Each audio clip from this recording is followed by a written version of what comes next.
जय हिंद साथियों, आप सभी का बहुत बहुत स्वागत है आपका अपना इस चैनल स्टूडेंट्स डिमांड पर, जहां पर आपकी सभी डिमांड्स को पूरी की जाती है। तो आज के इस वीडियो में हम लोग बात करने वाले हैं क्लास 9th का फैक्टराइजेशन टॉपिक के बारे में, जिसमें हम लोग देखने वाले हैं, अगर हिंदी में बात करें तो इसमें हम लोग देखने वाले हैं हम लोग गुणनखंड कैसे करेंगे। अगर यदि आप हमारे इस चैनल पर नए हो तो मैं बता दूं कि यहाँ पर सभी प्रकार के इंपॉर्टेंट क्वेश्चन करवाए जा रहे हैं। अगर यदि आप नए हो तो सबसे पहले चैनल को जरूर सब्सक्राइब कर लें, ताकि सभी प्रकार का इंपॉर्टेंट क्वेश्चन आप तक पहुंच पाए। एक बार मैं फिर से आपको बता दूं कि इस वीडियो में आज हम लोग बात करने वाले हैं कि हाउ टू फैक्टराइज, हम लोग कोई भी पॉलिनोमियल का फैक्टराइज कैसे करेंगे या फिर गुणनखंड कैसे करेंगे। तो आइए देखते हैं कि हम लोग इसमें गुणनखंड कैसे करते हैं। जैसे कि सबसे पहला क्वेश्चन यहाँ पर है कि गुणनखंड कीजिए, factorise the following. Number 1 question है यहाँ पर कि 6x² + 11x + 3। अगर यदि इस पॉलिनोमियल का हम लोगों को फैक्टराइज करना हो तो कैसे करेंगे। तो सबसे पहला क्वेश्चन की बात करें हम लोग यहाँ पर, तो क्वेश्चन नंबर 1 में यहाँ पर गिवन है कि 6x² + 11x + 3 ये हमारा क्वेश्चन है और इसको बोला गया है कि गुणनखंड करके बतलाइए। मतलब यहाँ पर इसको क्या करना है, हम लोगों को इसका फैक्टराइज करना है।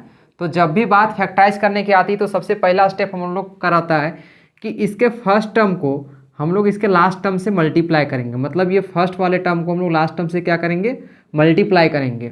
अगर यदि 6 को 3 से मल्टीप्लाई करेंगे तो कितना हो जाएगा, ये 18 हो जाएगा, और x² है तो x² हो जाएगा।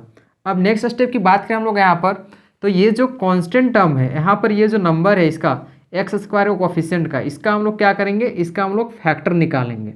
18 का अगर यदि फैक्टर निकालें तो फैक्टर का मतलब यहाँ पर ये होता है कि 18 किसके किसके टेबल में आता है उसको हम लोगों को लिखना है। बात करें हम लोग यहाँ पर 18 की, तो 18 क्या 1 के टेबल में आता है, तो आता है कितने बार में आता है, तो ये 18 टाइम्स में आता है। कुछ इस प्रकार से यहाँ पर फैक्टर को लिखना है। अगेन चेक करेंगे हम लोग यहाँ पर नेक्स्ट की 2 से आता है, तो यहाँ पर हाँ 2 के टेबल में आता है कितने टाइम्स में, ये 9 टाइम्स में, तो हम लोग यहाँ पर 2 × 9 लिख देंगे। फिर चेक करेंगे क्या ये 3 में आता है, तो 3 के टेबल में आता है कितने टाइम्स में, 6 टाइम्स में, तो हम लोग यहाँ पर 6 लिख देंगे। बात करें यहाँ पर हम लोग 4 टाइम्स में, तो ये 4 में नहीं आता है, क्या 5 में आता है, नहीं आता है, तो 6 में आता है। जैसे ही यहाँ पर रिपीटेशन होगा, राइट साइड में जैसे रिपीटेशन होगा उसके बाद हम लोग यहाँ पर इसको बंद कर देंगे। मतलब यहाँ पर इसका जो फैक्टर है वो सारा का सारा लिखा जा चुका है। दैट मीन्स 18 1 के टेबल में आता है, 2 3 6 9 और 18 के टेबल में आता है। अब हम लोगों का काम रहेगा नेक्स्ट स्टेप की। सबसे पहला स्टेप हम लोग क्या बतलाया कि यहाँ पर सबसे पहले करना है हम लोगों को आपस में multiply first and last term को। उसके बाद फर्स्ट एंड लास्ट टर्म को मल्टीप्लाई करने के बाद इसका हम लोगों को फैक्टर निकालना है। फैक्टर निकालने के बाद हम लोग ऐसा कुछ करना है कि ये जो बीच वाला टर्म्स लिखा हुआ है इनमें से कोई भी पेयर को एक ऐसा पेयर सेलेक्ट करना है जिसमें से ऐड या सब्ट्रैक्ट करने पर प्लस का 11x आना चाहिए, बट मल्टीप्लाई करने पर 18 का x² आना चाहिए। तो हम लोग चेक करते हैं कि किस में प्लस या माइनस करने पर 11x आएगा। तो क्या 18 और 1 में कुछ भी कर लें प्लस या माइनस, तो क्या कभी 11 आ सकता है, नहीं आ सकता, मतलब ये इसका पेयर नहीं होगा।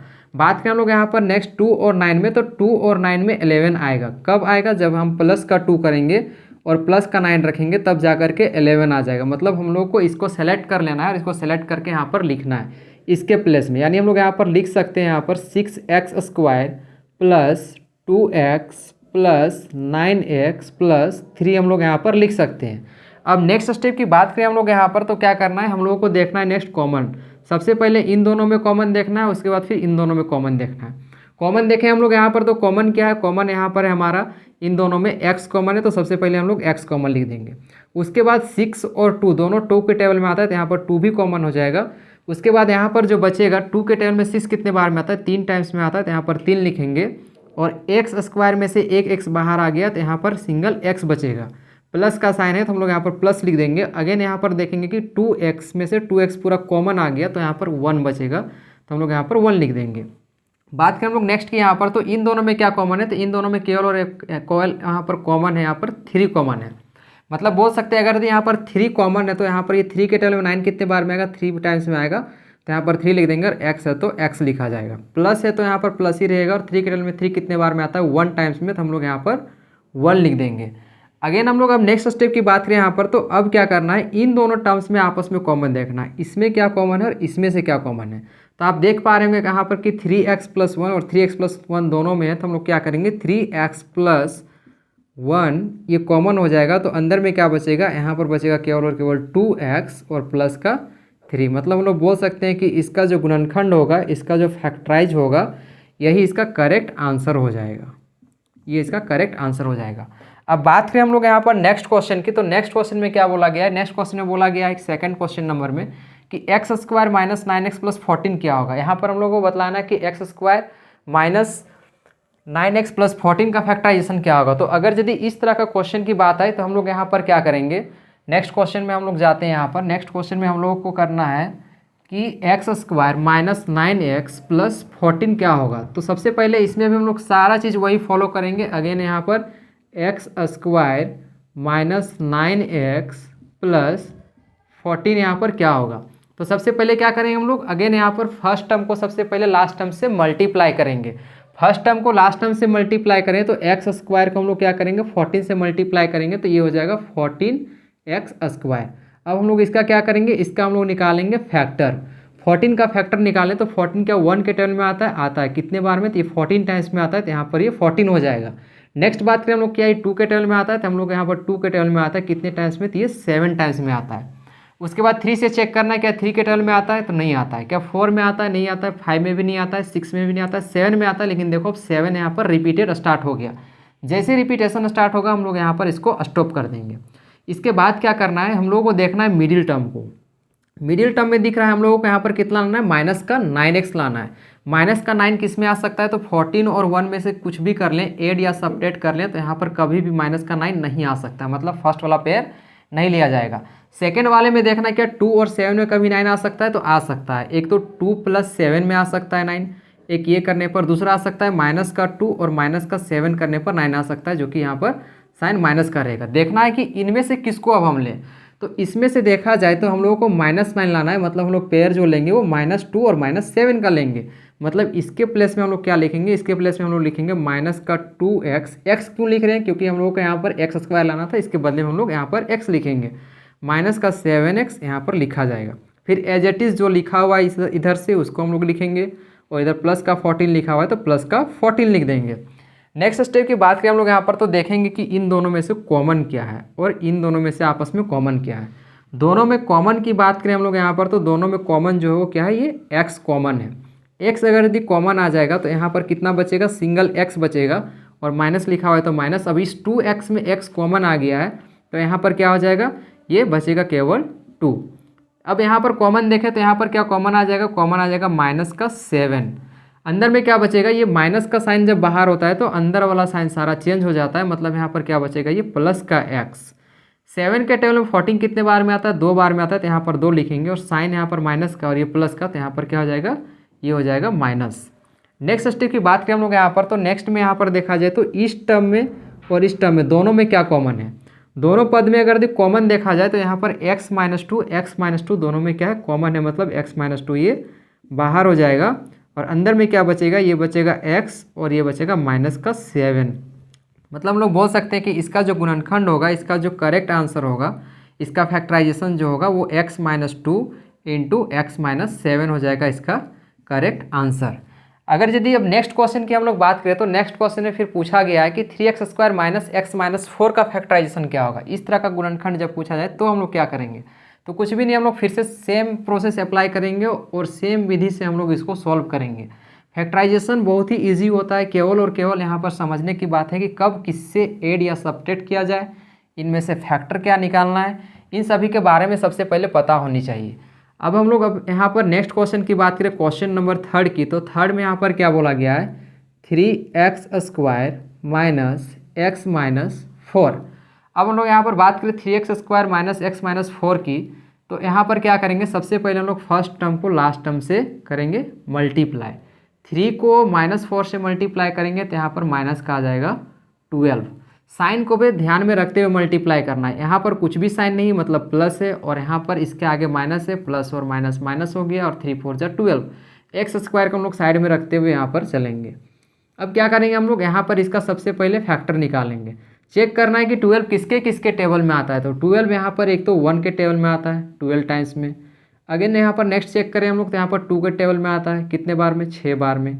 फिर 3 के टेबल में आता है कितने बार में, तो ये 4 बार में आता है। फिर 4 के टेबल में आता है, जो कि 4 जैसे ही राइट साइड में रिपीटेशन स्टार्ट होता है तो हम लोग यहाँ पर लगा देंगे स्टॉपेज, यहाँ पर कर देंगे हम लोग स्टॉप। उसके बाद क्या करना है, हम लोग को चेक करना होता है मिडिल वाला टर्म में क्या दिया हुआ है। तो मिडिल वाले टर्म में यहाँ पर माइनस का एक्स दिया हुआ है। कितना दिया हुआ है? माइनस का एक्स। माइनस का एक्स का मतलब कहीं ना कहीं हम लोग बोल सकते हैं कि ये माइनस का 1x है, क्योंकि इसके साथ कुछ नहीं मल्टीप्लाई है, मतलब 1 मल्टीप्लाई है। जिसका कोई नहीं उसका क्या होता है? 1 होता है। मतलब यहाँ पर हम लोग क्या करेंगे, अब चेक करेंगे कि इनमें से किसको ऐड या सब्ट्रैक्ट करने पर यहाँ पर माइनस का 1 आ जाए। 1 और 12 का पेयर को चेक करें तो ये कभी भी यहाँ पर 1 नहीं दे सकता है। बात करें हम लोग यहाँ पर 2 और 6 को, तो 6 और 2 को जोड़ेंगे तो 8 हो जाएगा, और घटाएंगे तो यहाँ पर 4 हो जाएगा, जो कि कभी पॉसिबिलिटी नहीं बनेगा कि यहाँ पर -1 आ जाएगा। एक ही पेयर है 3 और 4 जिसमें -1 आ सकता है। अब कैसे -1 आएगा? तो एक तो तरीका है यहाँ पर कि अगर यदि हम ये माइनस का 3 लें और प्लस का 4 लें तो 1 आ सकता है, लेकिन हम लोगों को तो 1 लाना नहीं है, हम लोग को -1 लाना है, तो ये तरीका तो यहाँ पर गलत हो जाएगा। मतलब यहाँ पर -4 और प्लस का 3 रखें तो जा कर के -1 आ जाएगा। मतलब इसके जगह पर हम लोग क्या लिख सकते हैं, इसके प्लेस में हम लोग लिख सकते हैं प्लस का 3x और माइनस का 4x, -4 इधर हो जाएगा और इधर क्या हो जाएगा, ये प्लस का 3x² हो जाएगा। अब नेक्स्ट स्टेप में हम लोग क्या बतलाएं कि यहाँ पर करना है दोनों में कॉमन, देखना है कि क्या कॉमन है।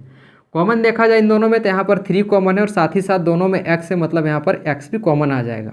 बात करें हम लोग यहाँ पर कॉमन की, तो यहाँ पर 3 कॉमन आ चुका है, एक x बाहर आ चुका है, तो यहाँ पर सिंगल x बचा और प्लस लिखा हुआ है तो ये प्लस हो जाएगा। 3x यहाँ पर पूरा था, 3x पूरा कॉमन आ गया, तो यहाँ पर ये बचेगा 1, माइनस यहाँ पर कॉमन होगा, साथ ही साथ दोनों में 4 है तो 4 भी कॉमन हो जाएगा। अब यहाँ पर बात करें यहाँ पर नेक्स्ट की, तो 4 जब कॉमन आ गया तो यहाँ पर सिंगल x बचा, तो यहाँ पर x हो जाएगा। इसके बाद माइनस जब कॉमन आ चुका है तो माइनस माइनस यहाँ पर हो जाएगा प्लस, अंदर का साइन चेंज हो जाएगा और यहाँ पर बचेगा ये 1। नेक्स्ट स्टेप की बात करें हम लोग यहाँ पर, तो नेक्स्ट स्टेप में क्या करना है कि हम लोगों को सबसे पहले देखना है कि इन दोनों टर्म्स में अब क्या कॉमन है। तो दोनों टर्म्स में यहाँ पर x+1 और x+1 दोनों में कॉमन है, तो यहाँ पर क्या करेंगे x+1 कॉमन ले लेंगे। और बात करें हम लोग नेक्स्ट स्टेप की, तो यहाँ पर बचेगा क्या, तो 3x बचेगा और माइनस का ये हो जाएगा 4। मतलब बोल सकते हैं कि इसका जो गुणनखंड होगा, इसका जो फैक्टराइज होगा वो x+1 इंटू 3x-4 इसका सही आंसर हो जाएगा। अब नेक्स्ट क्वेश्चन में क्या बोला गया है कि नेक्स्ट क्वेश्चन में बोला गया है कि 6x² + 5x - 6 का फैक्टराइजेशन क्या होगा, मतलब इसका गुणनखंड निकालना है कि क्या होगा। तो जब भी इस तरह का गुणनखंड आएगा तो कुछ भी नहीं करना है, सेम प्रोसेस हम लोग अप्लाई करेंगे। यहाँ पर सबसे पहले क्या करेंगे, इस फर्स्ट टर्म को लास्ट टर्म से मल्टीप्लाई कर देंगे। क्या करेंगे, फर्स्ट टर्म को लास्ट टर्म से हम लोग मल्टीप्लाई करेंगे। जैसे ही 6 को 6 से मल्टीप्लाई करेंगे तो यहाँ पर ये बन जाएगा 36। क्या बन जाएगा, ये 36 और ये हो जाएगा x²। जैसे इसको फर्स्ट टर्म को लास्ट टर्म से मल्टीप्लाई किया तो 6 से 36 तो हो गया, बट यहाँ पर प्लस का साइन है और यहाँ पर माइनस का साइन है, तो प्लस और माइनस क्या हो जाएगा, ये हो जाएगा माइनस। अब इसका करना है हम लोगों को फैक्टर। जैसे ही फैक्टर निकालेंगे यहाँ पर, तो ये 1 के टेबल में आता है 36 टाइम में, तो यहाँ पर 36 हो जाएगा। बात करें नेक्स्ट, तो यहाँ पर 2 के टेबल में आता है 18 टाइम्स में, तो 2 18 जब 36 हो जाएगा। 3 के टेबल में आएगा 12 टाइम्स में, तो यहाँ पर ये 3 × 12 हो जाएगा। 4 के टेबल में 9 टाइम्स में आएगा, तो हम लोग यहाँ पर 4 × 9 करेंगे। उसके बाद चेक करना है 5 से क्या आता है, तो 5 से नहीं जाएगा, 6 से जाएगा, तो 6 टाइम्स में आएगा। अब यहाँ पर आ गया रिपीटेशन, 6 के बाद फिर 9 से जाएगा, फिर 12 से जाएगा, फिर 18 से, फिर 36 से, तो यही सब नंबर रिपीट होने लगता है। दैट्स वाई हम लोग क्या करते हैं यहाँ पर कि इसको स्टॉपेज लगा देते हैं। इसके बाद चेक करना है कि इसका मिडिल टर्म में क्या है। तो मिडिल टर्म में देखा जाता है यहाँ पर क्या है, प्लस का 5x है। कितना लाना है हम लोगों को, प्लस का 5x लाना है। प्लस का 5x किस में आ सकता है, तो प्लस का 5 किस में आएगा, तो यहाँ पर 1 और 36 में तो कभी ऐड या सेपरेट करने पर 5 आ नहीं सकता है। 2 और 18 में भी कर लें तो यहाँ पर 20 आएगा या तो फिर 16 आएगा। 12 और 3 में करें तो या तो 9 आएगा या तो फिर 15 आएगा। 9 और 4 ही एक ऐसा पेयर है कि जिसमें हम लोगों को एडिशन या सब्ट्रैक्शन करने पर हम लोग को 5 मिल सकता है, बट एडिशन में तो नहीं मिल सकता है कभी, क्योंकि 4 और 9 13 हो जाएगा। सब्ट्रैक्शन में मिलेगा, मतलब किस में से किसको घटाना पड़ेगा, 9 - 4 करना पड़ेगा। मतलब इसके जगह पर हम लोग क्या लिखेंगे, इसके जगह पर हम लोग लिखेंगे 9x और यहाँ पर कर देंगे माइनस का 4x। बट क्या ये सही है, तो हम लोग चेक करेंगे यहाँ पर कि 9 - 4 करेंगे तो ये प्लस का 5 आ जाएगा। प्लस का 5 आ जाएगा, क्या प्लस का 5 लाना था हम लोगों को, तो प्लस का 5 लाना था, मतलब ये सही है। इसके बाद नेक्स्ट हम लोग यहाँ पर सेम एज इट इज इसके फर्स्ट टर्म को यहाँ पर लिखेंगे 6x² को, और लास्ट टर्म को यहाँ पर लिखेंगे 6 को यहाँ पर। इसके बाद देखेंगे कि नेक्स्ट कॉमन क्या है। तो नेक्स्ट दोनों में देखा जाए तो 6 और 9 कौन से टेबल में दोनों आता है, तो ये 3 के टेबल में आता है, तो 3 इसमें कॉमन हो जाएगा। उसके बाद दोनों में क्या कॉमन है, एक्स कॉमन है, तो हम लोग यहाँ पर एक्स लिख देंगे। अब देखा जाए यहाँ पर तो 3 के टेबल में 6 कितने बार में आता है, 2 टाइम्स में आता है। 2 एक्स था यहाँ पर, इसमें से एक कॉमन हो गया तो यहाँ पर सिंगल एक्स बचेगा। प्लस लिखा हुआ है तो प्लस लिखेंगे, 3 के टेबल में 9 3 टाइम्स में आता है और एक्स यहाँ पर कॉमन आ चुका है। नेक्स्ट यहाँ पर बात करें तो दोनों में क्या कॉमन है, तो दोनों में 2 के टेबल में 4 भी आता है और 6 भी आता है, मतलब यहाँ पर 2 कॉमन हो जाएगा। 2 के टेबल में 4 आता है 2 टाइम्स में, तो यहाँ पर 2 लिखेंगे और एक्स एज इट इज़ यहाँ पर लिखा जाएगा।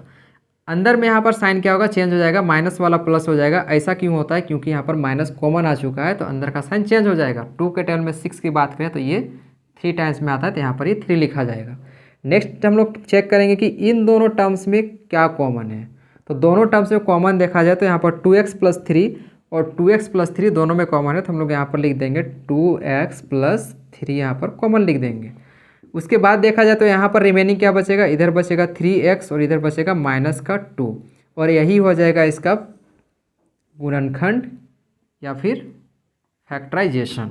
हम लोग बोल सकते हैं इसका सही आंसर जो होगा 2x + 3 और 3x - 2 इसका सही आंसर हो जाएगा।